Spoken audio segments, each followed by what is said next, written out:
Salut la team, donc on démarre cette nouvelle vidéo avec une mauvaise nouvelle puisque Jérémy Potvin a annoncé être atteint d'un cancer de stade 1 au niveau des reins. Donc oui, le bodybuilding de haut niveau n'est pas sans risque. La preuve avec Jérémy, et malheureusement il est loin d'être le seul, mais le plus important c'est que ce cancer a été détecté assez tôt pour pouvoir démarrer un traitement le plus rapidement possible. Et malheureusement, je sais ce que c'est pour avoir justement une personne très proche de moi atteinte de cette maladie qui n'est pas facile à vivre. Bien évidemment, la santé est plus importante que le bodybuilding et j'espère sincèrement que Jérémy se rétablira assez rapidement pour profiter pleinement de la vie. Alright guys, it's actually taken me a while to put this video out, but I do want to send a thank you to everyone who has reached out and sent positive vibes my way. It really has been overwhelming. It's insanely appreciative, and super grateful for all of you. The reason it's been hard to put this video out is, for some reason, even though I've made light of the entire situation, sitting there and saying I have cancer, it just feels weird, man. Like, I know everything will be all right. I know I'm going to come out on top. I got very fortunate that I found this early. So, yeah, would have been crazy if I never went in for stomach pain or stomach issues, GI issues. Who knows when I would have found that kidney tumor. So, get checked, guys. Take care of yourself. Nouvelle photo de William Bonac et de James Hollingshead à quelques heures du Détroit Pro, donc concernant William Bonac. Et au vu de ses clichés, il semble bien parti pour être comme en 2024 en pleine forme. Et il est le grand favori pour remporter cette compétition, même si on attend de voir Sacerati sur scène à ses côtés. Mais William affiche un physique plus volumineux et plus rond que la saison dernière et selon certaines informations, William aurait plusieurs kilos supplémentaires en affichant une condition aussi poussée et pour être précis, William aurait ajouté environ 5 kilos de masse musculaire à son physique, ce qui est assez conséquent. Concernant James Hollingshead, qui me semble meilleur qu'à la note classique US, mais pour moi, il ne sera pas en mesure de battre William Bonac, surtout après avoir vu son physique sur ses dernières photos. Une meilleure qualité, une condition plus poussée de face et de dos avec un physique également plus rond. Donc, dans le meilleur des cas, James pourrait se classer entre la deuxième et la troisième place, mais reste à voir la forme actuelle des autres athlètes comme Carlos Thomas Jr., mais si sa condition est aussi mauvaise qu'à la note classique US, James sera quasi sûr de terminer dans le top 3 à ce Détroit Pro, même si cet athlète nommé RPG est à surveiller. Update de Sacerati, qui est à quelques heures également de la compétition, donc le Détroit Pro, où il affiche également un physique en super condition avec cet aspect du dureté qui devient assez rare.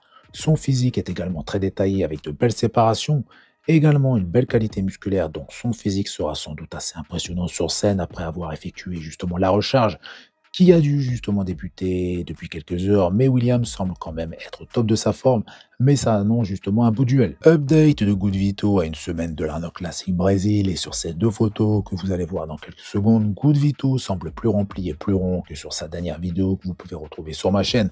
Dans tous les cas, Good Vito continue d'impressionner, son physique est juste énorme. Pec, épaules, bras, quadriceps, adducteurs bollés, sa condition est également très bonne. Et malgré ses quadriceps énormes, Good Vito affiche des séparations très profondes et aucun de ses adversaires affiche un tel niveau. Et je pense que l'on peut déjà dire que Good Vito sera le vainqueur de cet Arnold Classic et donc il sera sur la scène de Monsieur Olympia 2025. Mais comme je dis très souvent, il faut attendre le jour J. Mais Good Vito est vraiment déchiqueté, regardez ses fessiers, ses ischios découpés, même si c'est filtré, sa peau est extrêmement fine, ischio découpé, je le répète parce que c'est assez impressionnant.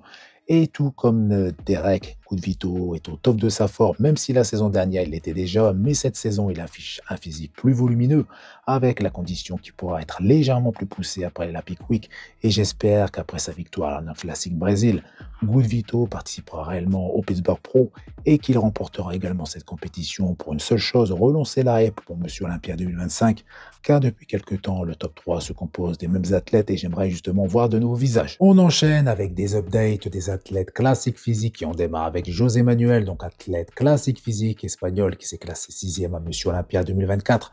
José est en pleine préparation puisqu'il participera au Pittsburgh Pro et comme toujours, José affiche une condition de folie, surtout sur sa chaîne postérieure, avec des fessiers striés, des ischios découpés, avec des séparations assez profondes, avec en plus un dos énorme. Je dirais même le plus impressionnant de la catégorie classique physique et de même pour la condition. Donc José est déchiqueté de la tête aux pieds. Donc comme pas mal d'autres athlètes, José va chercher de nouveau à se qualifier pour Monsieur Olympia, mais cette qualification sera assez dure à obtenir.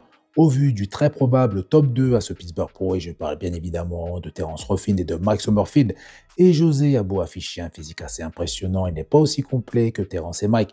Son physique manque légèrement d'équilibre et pour moi, José se classera au mieux à la troisième place, sauf si un des deux athlètes, justement, sont hors de forme, ce qui m'étonnerait. Donc, à 6 semaines du Pittsburgh Pro, José est déjà prêt, il va pouvoir se consacrer à essayer de gagner du volume pour afficher un physique rempli en sur scène, ce qui annonce une très belle bataille entre ces trois athlètes. On enchaîne avec un autre athlète classique physique, il s'agit de Logan Franklin qui débute entre guillemets sa nouvelle préparation après avoir affiché un super physique à la note classique US. Concernant la compétition, Logan n'a donné ni de nom ni de date, mais les compétitions les plus proches sont le Pittsburgh Pro et le New York Pro, et également le Legion Sport, mais il faut compter au minimum 6 semaines pour le Pittsburgh Pro. Mais je pense qu'il y a plus de chances de voir Logan au New York Pro et au Legion Sport, car au Pittsburgh Pro, nous avons Terence et Mike, autant dire que la qualification pour Monsieur Olympia sera impossible face à ces deux athlètes. Update de Michael Krizo à 6 semaines du Pittsburgh Pro et cette fois focus sur le bas de son physique. Et tout comme Good Vito, Michael est prêt pour monter sur scène. Dommage qu'il ne monte pas sur scène plus tôt pour tenter de décrocher sa qualification plus facilement, car tenter d'aller chercher la victoire au Pittsburgh Pro sera impossible concernant, aussi impressionnant soit-il, et de même pour le New York Pro. Après, je n'ai plus les noms en tête de ses prochaines compétitions, mais il remportera forcément un Pro Show, ce qui lui permettra de participer à Monsieur Olympia 2025, donc une belle revanche.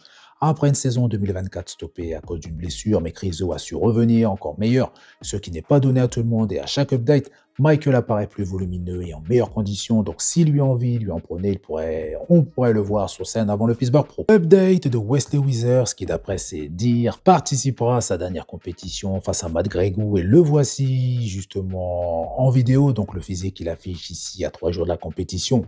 Wesley espère finir en beauté avec une victoire, mais la tâche s'annonce assez difficile vu la forme de Matt Gregou et si on suit justement la logique, Matt a battu Wesley à la classique US, donc Matt devrait remporter cette compétition sans trop de difficultés et aussi se qualifier par la même occasion pour Monsieur Olympia 2025, sauf si Wesley affiche le physique de la note classique US 2024. On enchaîne avec une info concernant Johan Pradel, puisque dans ma dernière vidéo, je vous avais annoncé que Johan était en préparation, mais qu'aucune information n'avait été donnée concernant la compétition. Eh bien, c'est chose faite. L'information a été donnée puisque Johan a officiellement annoncé sa participation à l'Empro Classic, compétition espagnole, donc son pays. Mais pour le moment, les noms des participants ne sont pas connus. D'ailleurs, je n'ai vu aucun athlète annoncer sa participation à ce show. Donc, pour le moment, donner des prédictions ne sert à rien et je vais me contenter de continuer à suivre l'évolution de son physique pendant cette préparation. Mais Johan a du potentiel, son physique est assez impressionnant en termes de volume. Il lui reste à améliorer sa condition pour afficher un physique le plus compétitif possible. Pour finir cette vidéo, on va s'intéresser à un nouveau clash qui a lieu entre Tim Wilkin, qui est l'une des voix que l'on entend lors du streaming de Monsieur Olympia, mais qui n'est pas un ancien pro, mais un ancien amateur qui s'est lancé assez tard dans la compétition. Après amateur, c'est vite dit, car il n'a participé qu'à une seule compétition, donc ce n'est pas un ancien pro bodybuilder comme certains commentateurs actuels, et personnellement, je ne sais pas comment Tim s'est retrouvé à commenter Monsieur Olympia, donc si vous avez des infos, n'hésitez pas à les indiquer dans l'espace commentaire. Dans tous les cas, Tim Wilkins s'en est pris à Sam Sulek lors d'un podcast avec des paroles assez dures, et je voulais justement écouter ses dires. Say it from the coach. I coach kids who ask me about you all the time. I had my millennial son ask me about you the other time. I do not think you're good for the sport. I think you're garbage for the sport, and garbage is an influencer. And I think the Jay Cutlers and the Phil Heaths of the world need to take you aside and say, you got a great future ahead. If you want to see 30, there's some things that need to change. You have 6 to 10 million young people following you. You're eating like you know what. You show it on your skin. You're taking things that are way beyond your skill level. Build to your max first. Knock it off. Slow down. I saw him post a video the other day that said, you only see the years that I've posted online, not all the years that I've put in. You're 23. There aren't a lot of years. There's not a lot of background. Slow down, take your time, keep your pro card active, and when it's right, build safely. Donc après le clash entre Bob et Nick Walker qui a duré un certain moment, nous avons Tim et Sam, même si je pense que Sam ne réagira certainement pas à ses propos qui sont quand même assez durs, car dire que Sam n'est pas un bon exemple pour le sport, après je comprends tout à fait son point de vue, mais après avoir lu et vu la réaction de certains pros et d'anciens pros sur le fait que Sam a remporté sa carte pro, c'est littéralement l'opposé. Pour les pros, c'est une mise en avant énorme pour l'industrie du bodybuilding sans penser au côté négatif. Pour Tim, c'est l'inverse. Il pense que Sam est le pire exemple pour les jeunes par rapport au dosage utilisé par Sam, surtout au vu de son niveau actuel et depuis pas mal d'années.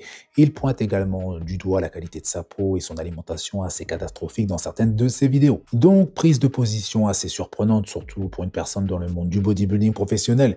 Et pour finir, j'ai également quelques paroles de Derek Lunsford qui a réagi par rapport aux propos de Tim Wilkins. I think he is good for the sport. I think it would be great for him and beneficial to him if he did seek some guidance, and which is something I mentioned to him. I said, if you really want to be your best in the sport, I recommend that you do go with a high level coach or somebody at least that can be in your corner, that can kind of assist you, that has come before you, that has experience and knowledge that they can share with you if you really want to be your best. And so I think that's kind of what Tim was trying to allude to, is like, hey. Nous avons également Jay Cutler, mais qui a préféré désactiver les commentaires par peur, je pense, d'avoir trop de commentaires négatifs plus que de commentaires positifs, en espérant que Jay ne se sert pas de Sam Sulek. Antoine Vaillant a également posté un commentaire, tout comme Fouad Abiad, et également Lee Priest, qui répond toujours de façon assez directe.